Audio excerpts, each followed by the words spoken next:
నిజానికి 27వ తారీఖున జమ్మలమడుగు నియోజకవర్గం జమ్మలమడుగు మండలం సున్నప్రాలపల్లి అండ్ సుగుమంచిపల్లె గ్రామాల్లో ఇంటింటి ప్రచారం నిర్వహించాలని చెప్పి ఆ నియోజకవర్గ ఎమ్మెల్యే అభ్యర్థి డాక్టర్ సుధీర్ రెడ్డి గారు డిఎస్పీ గారిని కలిసి రిక్వెస్ట్ చేయడం జరిగింది. లెటర్ ఇచ్చారు. డిఎస్పీ గారు 28th ప్రొసీడింగ్స్ కూడా ఇచ్చారు. షరతులన్నీ పెట్టి ప్రొసీడింగ్స్ కూడా పర్మిషన్ ఇచ్చారు 28న.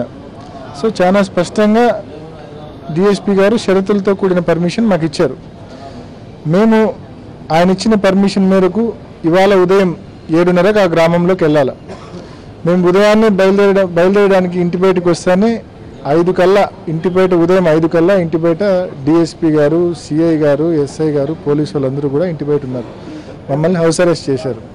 నిజంగా గతంలో కూడా గునిగునూరుకు పోవాలనుకున్నప్పుడు కూడా ఇదే తరహాలో పోలీసు వాళ్ళు అడ్డుకోవడము, హౌస్ అరెస్ట్ చేయడము, మళ్ళీ హైకోర్టుకు వెళ్ళి మేము పర్మిషన్ తీసుకొని వచ్చి 144 సెక్షన్కి అబైడ్ అయ్యి మరి ఆ గ్రామంలో మేము పర్యటించాం.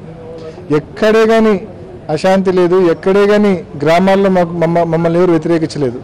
ఆ రోజు కూడా గురుగునూరుకి వెళ్ళేటప్పుడు హైకోర్టు ఆర్డర్ ఇచ్చిన తర్వాత మేము ఒకే ఒక వెహికల్లో కేవలం 3 మాత్రమే ఆ గ్రామంలోకి వెళ్ళాం.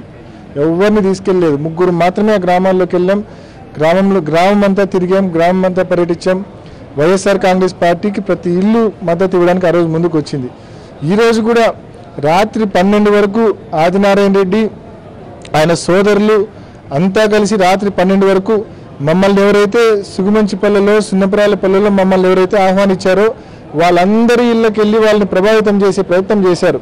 కానీ ఏ ఒక్కరు కూడా వీళ్ళ మాటలు నమ్మలేదు, వీళ్ళని దగ్గరకు రానిలేదు. కాబట్టే ఇంకా విధిలేని పరిస్థితుల్లో లా అండ్ ఆర్డర్ ప్రాబ్లం అని చెప్పి పోలీసులను ముందు పెట్టి మేము ఆ గ్రామాల్లోకి పోకుండా అడ్డుకుంటా ఉన్నారు. నిజంగా ఎంతకాలం అని చెప్పి ఆదినారాయణ రెడ్డి గారు పులివెందులలో అనేక సార్లు వచ్చేళ్ళారు. ఏ ఒక్కరోజు మేము ఒక్క మాట అనలేదు. ఏ ఒక్కరోజు అడ్డుకునే ప్రయత్నం మేము చేయలేదు. ఆయన జిల్లాలో పార్లమెంట్లో అనేక చోట్లకు పోతా ఉన్నాడు. ఎవరు అడ్డుకునే ప్రయత్నం చేయలే.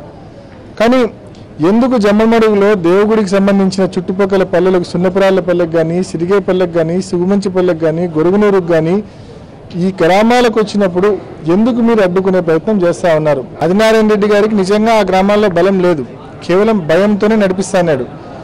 ఇప్పుడు ఎప్పుడైతే వైఎస్ఆర్ కాంగ్రెస్ పార్టీ నాయకులు వచ్చి గ్రామాల్లో తిరుగుతారో ఆ గ్రామాలు పూర్తిగా రాజశేఖర రెడ్డి గారి అభిమానం ఉన్న గ్రామాలు అవి. వైఎస్ఆర్ పార్టీ అంటే అభిమానించే గ్రామాలు, జగన్మోహన్ రెడ్డి గారు అంటే అభిమానించే గ్రామాలు. ఖచ్చితంగా పూర్తిగా మార్పు వస్తుంది. తన కోటకు పూర్తిగా బీటలు వాడతాయని చెప్పి భయంతో మమ్మల్ని ఆ గ్రామాల్లోకి రానియడం లేదే తప్ప ఒకవేళ నిజంగా ఆయన ప్రజాబలం ఉన్న నాయకుడే అయితే, ఆ గ్రామాల్లో ఏకపక్షంగా ఆయనకు ప్రజా మద్దతు ఉన్న నాయకుడే అయితే మేము ఆ గ్రామాల్లో తిరిగి వచ్చినంత మాత్రమే ఆయనకి ఏం నష్టం జరుగుతుంది? ఏం నష్టం రాదు కదా. మేము ఆ గ్రామాల్లో ఒకసారి కాదు 10 సార్లు తిరిగినా ఆయనకి ఏం నష్టం రాదు. నిజంగా ఆయన ప్రజాబలం ఉన్న నాయకుడు అయితే. అది ప్రజాబలం లేదు, మరొకటి లేదు. కాబట్టి ఆయనలో నిజంగా ప్రజలను ఒప్పించి, ప్రజలను కన్విన్స్ చేసి, ప్రజలకు మంచి చేసి ఓట్లు వేయించుకునే గుణం లేదు. కాబట్టి కేవలం భయంతో ఆ గ్రామాలను ఇంతకాలం నడిపించాడు. ఇప్పుడు మేము పోతా ఉంటే ఇవాళ పోలీసు వాళ్ళను అడ్డు పెట్టుకొని, అధికారాన్ని అడ్డు పెట్టుకొని మేము ఆ గ్రామాల్లోకి పోకుండా అడ్డుకుంటా ఉన్నారు. ఖచ్చితంగా మేము ఈ విషయంపై కూడా హైకోర్టును ఆశ్రయిస్తాం.